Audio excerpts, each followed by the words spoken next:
उधर केंद्रीय गृह मंत्री अमित शाह ने जेपी की जयंती पर उनके पैतृक गांव सताबदियारा जाकर श्रद्धांजलि दी। जनसभा से उन्होंने सीएम नीतीश और महागठबंधन पर जमकर वार किया। मेरे साथ दोनों हाथ उठाइए, उठाइए दोनों हाथ, मुट्ठी भींचिए और प्रचंड आवाज से बोलिए, भारत माता की, भारत माता की। तो सुना आपने, मंच सजा था, मौका था जेपी की जयंती और जगह सारण का सिताबदियारा। यूं तो ये जयंती थी, लेकिन केंद्रीय गृह मंत्री अमित शाह के संबोधन शुरू होते ही पूरा माहौल ही बदल गया। शाह जब गरजे तो उनके साथ पूरी भीड़ भी नारा लगाने लगी। एक बार फिर से सुनिए। इतनी जोर से भारत माता की जयकारा लगाइए कि जेपी के सिद्धांतों को छोड़कर जो कांग्रेस के गोदी में बैठे हैं उनके हृदय के अंदर कमी आ जाए।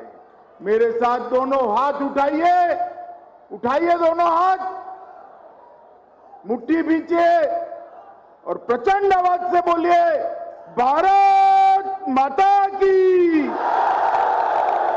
भारत माता की। शाह की रडार पर सिर्फ और सिर्फ नीतीश थे। जेपी को याद करते हुए नीतीश पर एक से एक सियासी वार किए। गृह मंत्री ने उनका एक बार भी नाम नहीं लिया, लेकिन निशाना उन पर ही था। शाह ने कहा कि जेपी आंदोलन के नेता आज कांग्रेस की गोद में बैठे हैं। सत्ता के लिए 5-5 बार पाला बदलने वाले लोग बिहार के सीएम हैं। जयप्रकाश का बताया हुआ मार्ग नहीं। जयप्रकाश जी ने जीवन भर सत्ता के लिए कुछ नहीं किया, पूरा जीवन सिद्धांत के लिए।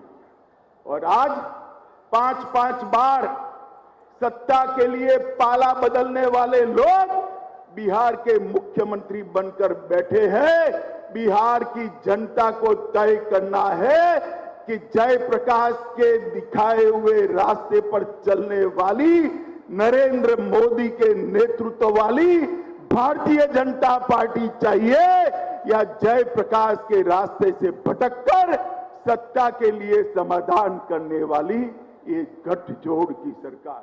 मंच से यूपी के सीएम योगी आदित्यनाथ भी खूब गरजे। बिहार की महागठबंधन सरकार से शुरू करते हुए यूपी की पुरानी समाजवादी सरकार को उन्होंने निशाने पर लिया।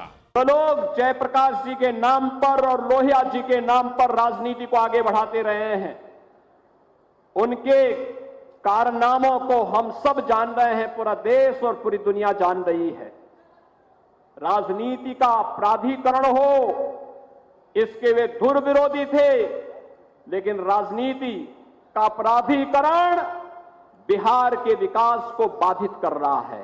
और यही कार्य बिहार जैसा शार्प ब्रेन, जहां पर इतना अच्छी बौद्धिक संपदा बिहार के अंदर, बिहार के युवाओं के अंदर है, लेकिन बेईमानी और भ्रष्टाचार बिहार के इन युवाओं की प्रतिभा को आगे बढ़ने से रोकती है। दरअसल जेपी की जयंती पर उनके पैतृक गांव सारण जिले के सिताबदियारा में भव्य कार्यक्रम का आयोजन किया गया था, जिसमें केंद्रीय गृह मंत्री अमित शाह, यूपी के सीएम योगी आदित्यनाथ समेत कई दिग्गजों का जमावड़ा लगा था।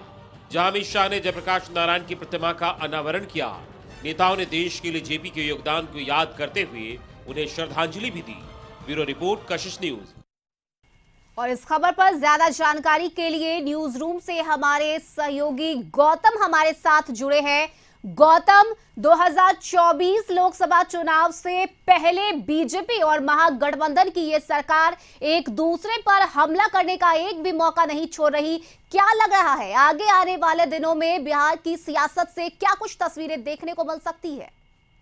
देखिए, जो स्थिति बिहार में बनी हुई है उस स्थिति में अब जो है बड़े चेहरे, यानी मुख्यमंत्री नीतीश कुमार हो या बीजेपी की तरफ से अगर अमित शाह की बात कर लीजिए, जो केंद्रीय गृह मंत्री है उनकी बात कर लीजिए, दोनों के बीच जो है जुबानी जंग इशारों में शुरू हुई। देखिए, अमित शाह जो कल पहुंचे थे पटना, सिताबदियारा जो कहा जाता है कि छपरा में जो उनका कार्यक्रम था, और ये कार्यक्रम जो है जयप्रकाश जी के जयंती समारोह पर जो है उनके जन्मस्थल पर आयोजित किया गया था। वहां पर जब अमित शाह पहुंचे और उन्होंने नीतीश कुमार को लेकर जो बातों को कहा, जिस तरह से एनडीए की सरकार बिहार में गिरी, उन तमाम चीजों पर जो है जो दोषारोपण जो है वो नीतीश कुमार के ऊपर अमित शाह का रहा। और ये कहा गया कि एनडीए की सरकार जिस तरह से बिहार में और बिहार की जनता के लिए विकास के कार्य में जो कहा जाता है कि लगातार काम कर रही थी, जिस तरह से बिहार में उद्योग धंधे हो रहे थे या लॉ एंड ऑर्डर की स्थिति, वो तमाम चीजें जो है वो सही चल रही थी। मगर नीतीश कुमार ने जो है इस तमाम चीजों को सही चलता हुआ देखने को जो है वो पसंद नहीं किया और जो कहा जाता है कि सरकार गिराकर जो है महागठबंधन के साथ मिलकर सरकार बनानी। ये आखिर क्या कुछ कारण रहा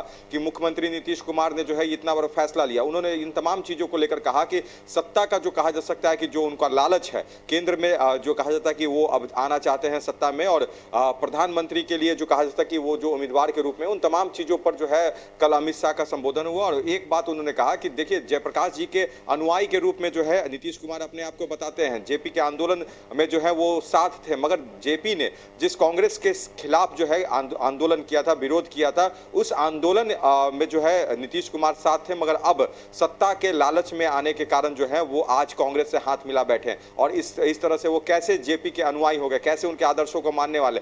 वहीं नीतीश कुमार जो कल पटना में जो कहा जाता है कि ज्ञान भवन में जो बापू सभागार में जो कार्यक्रम आयोजित किया था जेपी जयंती के अवसर पर, वहां पर वो गए थे और ये बात वहां पर की गई कि देखिए, जयप्रकाश जी किसी पार्टी या किसी व्यक्ति के खिलाफ नहीं थे। जयप्रकाश नारायण जो थे वो तानाशाही के खिलाफ थे। जिस तरह से केंद्र में उस समय कांग्रेस की सरकार थी और जो तानाशाही रवैया जो वहां पे उस समय उसका अपनाया गया था, उन तमाम चीजों के खिलाफ जयप्रकाश का आंदोलन था। बेरोजगारी, महंगाई के खिलाफ उनका आंदोलन था और यही स्थिति जो है आज केंद्र सरकार की तरफ से की जा रही है। तो इसकी जो कही जा सकती है कि वहां पे जो तमाम और अन्य नेता मौजूद थे, चाहे वो जदयू के राष्ट्रीय अध्यक्ष हो, जदयू के संसदीय बोर्ड के अध्यक्ष उपेंद्र कुशवाहा हो, या जो कहा जा सकता है कि बिहार सरकार के मंत्री अशोक चौधरी हो या वित्त मंत्री विजय चौधरी, इन तमाम लोगों ने कहा कि मुख्यमंत्री नीतीश कुमार ने जयप्रकाश नारायण के उस आंदोलन यानी 74 के आंदोलन में भी जो है कहा जाता है कि उनके कंधों से कंधों को मिलाकर जो है आंदोलन की शुरुआत की थी और एक उसका मुकाम तक वहां पहुंचाया था। वही कोशिश जो है अब नीतीश कुमार ने फिर से शुरू कर दिया और इसमें